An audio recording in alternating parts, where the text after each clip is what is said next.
मैं कल आपको 10,000 रुपये दूंगा। अगर मैं आपसे ये कहता हूं तो ये सिर्फ एक एग्रीमेंट है या ये कॉन्ट्रैक्ट बन जाता है? आइए जानते हैं इस बात को।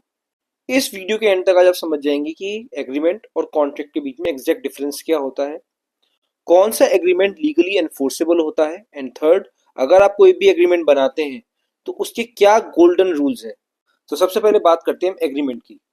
According to Indian contract act section 2E, ये हमारा एग्रीमेंट को डिफाइन करता है। According to this section, agreement equals to offer plus acceptance. अब मैं आपको बहुत ही इजी एग्जांपल से समझाता हूँ कि बेसिकली एग्रीमेंट होता क्या है। सपोज मानिए मैं आपसे कहता हूँ कि मुझे आपको अपनी बाइक बेचनी है 10,000 रुपये में, और आप उसे एक्सेप्ट कर लेते कि हाँ मैं आपकी 10,000 रुपये में आपकी बाइक खरीद लूंगा, तो एक सिंपल एग्रीमेंट हो गया। दूसरा एग्जाम्पल से समझाता हूँ। सपोज मान लिया आप अपने दोस्त से कहे कि भाई चल कल मूवी देखने चल रहे हैं, और आपका दोस्त एक्सेप्ट करता है कि हाँ कि हम कल मूवी देखने चलेंगे। अब क्वेश्चन आता है कि आप अगर अपना एग्रीमेंट ब्रीच कर दें, अपना एग्रीमेंट तोड़ दें, आप मेरी बाइक खरीदने से मना कर दें या अपने दोस्त के साथ मूवी जाने से मना कर दें, तो क्या इस केस में ये एग्रीमेंट लीगली एनफोर्सेबल होगा? तो यहीं पर बात आती है कॉन्ट्रैक्ट की। कॉन्ट्रैक्ट सेक्शन 2H में क्लियरली डिफाइंड है, and as per this section any agreement which is enforceable by law is contract. मतलब हर एक कॉन्ट्रैक्ट एग्रीमेंट होता है, पर हर एग्रीमेंट कॉन्ट्रैक्ट नहीं होता। अगर आप नए हैं इस चैनल पर तो प्लीज सब्सक्राइब कीजिए, शेयर कीजिए इस चैनल को, ताकि और लोगों को भी अपने लीगल राइट्स पता लग सके और मेरी हर नई वीडियो आप मिस ना करें।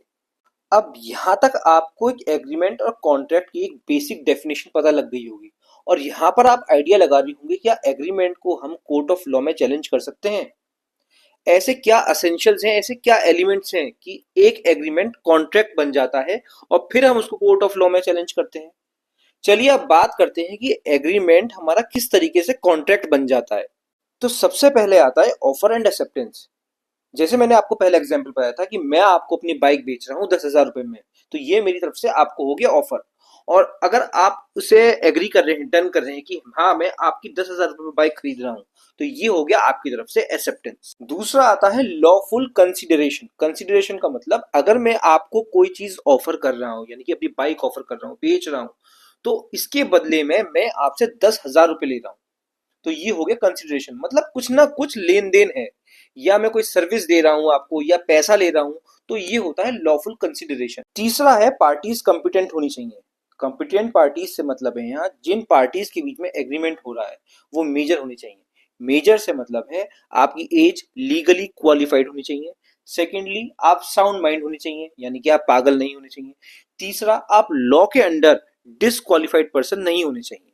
फोर्थ है जो पार्टीज एग्रीमेंट कर रही हैं उनकी फ्री कंसेंट होनी चाहिए, यानी कि कोई जोर जबरदस्ती नहीं होनी चाहिए किसी के भी ऊपर। पांचवा है आपका ऑब्जेक्ट जो है वो लॉफुल होना चाहिए, यानी कि आप जिस चीज के लिए भी एग्रीमेंट कर रहे हैं वो इलीगल नहीं होनी चाहिए।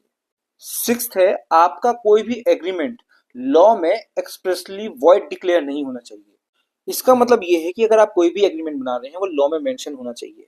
ऐसा नहीं कि कोई चीज लॉ में मेंशन नहीं है, आप एज्यूम करके उसका एग्रीमेंट बना रहे हैं ये सोच के कि वो दूसरी पार्टी पर बाइंडिंग होगा, तो ऐसा नहीं है।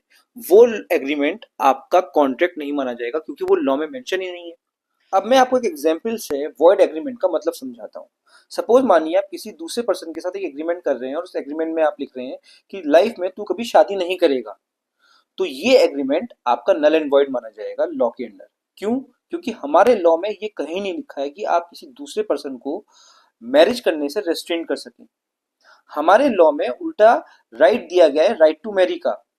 अगर आप ऐसा कोई एग्रीमेंट जो लॉ में मेंशन ही नहीं है बनाएंगे तो वो आपका कॉन्ट्रैक्ट नहीं बनेगा, वो आपका नल एंड वॉइड माना जाएगा। डिस्पाइट अगर आपने जो ऊपर के जो मैंने पांचों पॉइंट्स बताए हैं अगर आप उसको फॉलो भी कर लेंगे, लेकिन ये छठा अगर पॉइंट फॉलो नहीं हुआ तो आपका तब भी आपका एग्रीमेंट कॉन्ट्रैक्ट नहीं बन पाएगा।